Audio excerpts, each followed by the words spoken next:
there, it's Tom here, and this is chapter 26 of Gunnerkrigg Court, The Old Dog's Tricks. This chapter was an interesting one for me because I got to play around a lot visually, and it also started to develop some of the character relationships that really came to be some of my favourite aspects of the comic. There's not too much to say about the beginning here other than it's Coyote being a big old jerk as usual. He's disguising himself and showing that he can vastly change his shape when he wants to.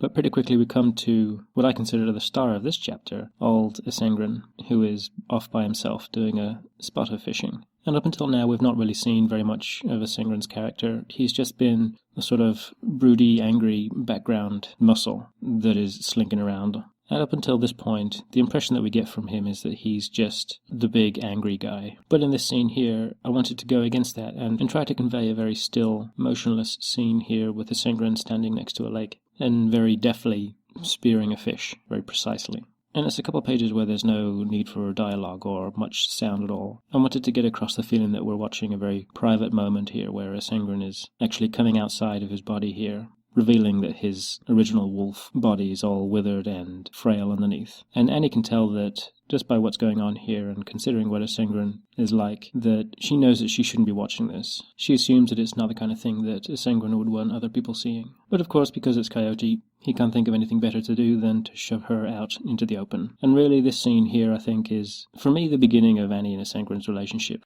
She's caught him at a vulnerable time, and he is, judging by his expression, completely aghast and mortified to be caught in this position. Annie's first instinct is to try and help him up, which is not a good idea. But then Esengrin manages to crawl his way back to his body and square off to her face to face. And it's not explicitly mentioned, but this is really the start where he starts to have some respect for Annie, because he's bearing down on her, but she doesn't move away from him. And as we'll see later on in the chapter, as soon as Coyote makes his presence known, he backs off completely. But that's put in the background for a while now, and we get to the meat of the visit, where Annie and Coyote take a trip into the forest. And this page is interesting for me because sometimes I'll come to a page or a group of panels where the script that I've written calls for a scene transition or just exposition of dialogue that really is not very interesting. And this page was originally planned as them traveling through the forest, just walking through. And it was basically going to be an extremely boring page. The dialogue would have been the same as presented here, but it would have just looked like a normal series of panels of them walking through the trees of the forest. While I knew that the dialogue was necessary, I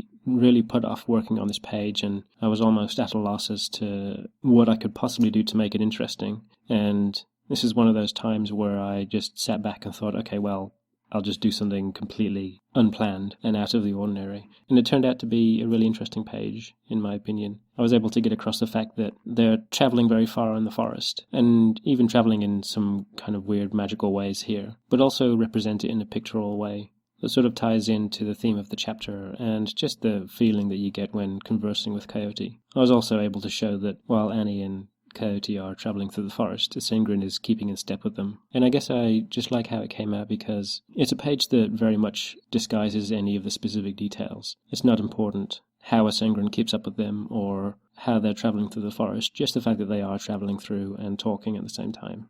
And whenever I do come across a section of the script that I feel is not particularly interesting, I will try and do something more interesting like this. But anyway, they arrive at their destination. And again, because of the previous sequence, we don't know where it is, we just know it's farther into the forest.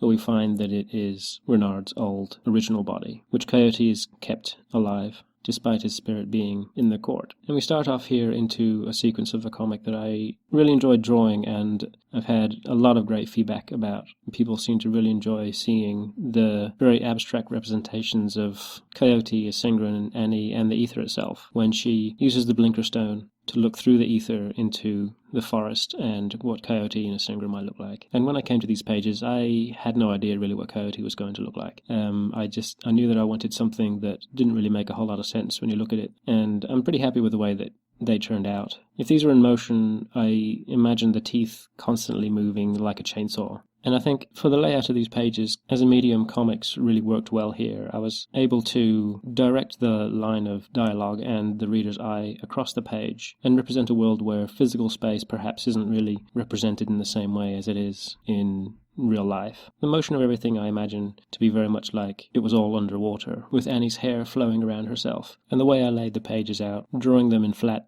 2D representation of this gives me the freedom to show Annie peeking in and out of her hair in ways that would basically be impossible. And drawing all that together and very much directing the flow of the conversation and the reader's eye is Coyote bending all around himself, almost as if he's ignoring the fact that this page is a representation of a dialogue which takes place over time rather than a single point in time. And another little note here, I really like the idea of using the panel borders as the barrier between the ether and what is the real life in the comic. You can see here and in the previous pages that the page borders are still intact, but both Annie and Coyote are flowing in and out of them as if they aren't constrained by the borders of the page. And here, when Coyote gets Annie to attempt to move this flower, she's reaching into a panel of the comic, which up until now is something that she's not really been able to do or have any effect on, but Coyote does start to teach her. And here again, just as this scene is ending, it's kind of a breaking of the fourth wall moment here, where Annie is looking back at herself into the comic, but I think for these purposes here, it represents looking back through the dimensions of the ether into the real world quite well. And it's a trick that I came to really enjoy relying on for when I would do scenes in the ether in the future. And since Coyote is the master of all this, he is able to bend his body into and out of the panels at any time that he wants. So he's simultaneously in the ether and in the real world. And this is really one of the instances where I really love comics as a medium, because while I think it would be possible to depict some elements of this sequence in either prose or animation, I think it really works well as a static representation with text and illustration. With that scene ended now, we'd come back to Annie and Isengrin interacting a little bit more. They're rushing through the forest, and Annie takes it as an opportunity to apologize for catching him at a sensitive moment, but Isengrin shrugs it off straight away. He understands that Coyote manipulated her into that situation, and he doesn't hold any ill will towards her. And rather than go on about trying to apologize or anything, Annie decides to just say nothing.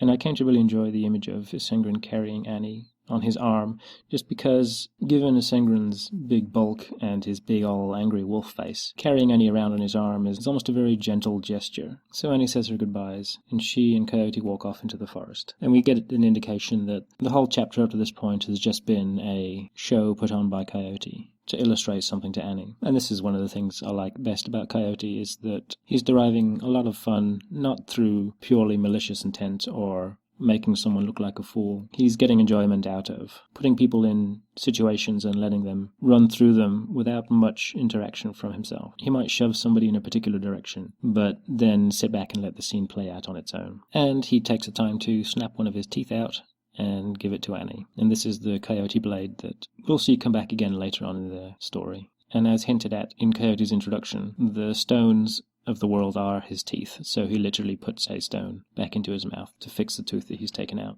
And then again they say their goodbyes, and that's the end of this chapter. And this bonus page is just a reminder that Renard used to be a fox, and I would encourage anyone to use this here YouTubes to find videos of fox calls, because they are quite interesting. So there you go. Come back again for chapter 27, Spring Healed.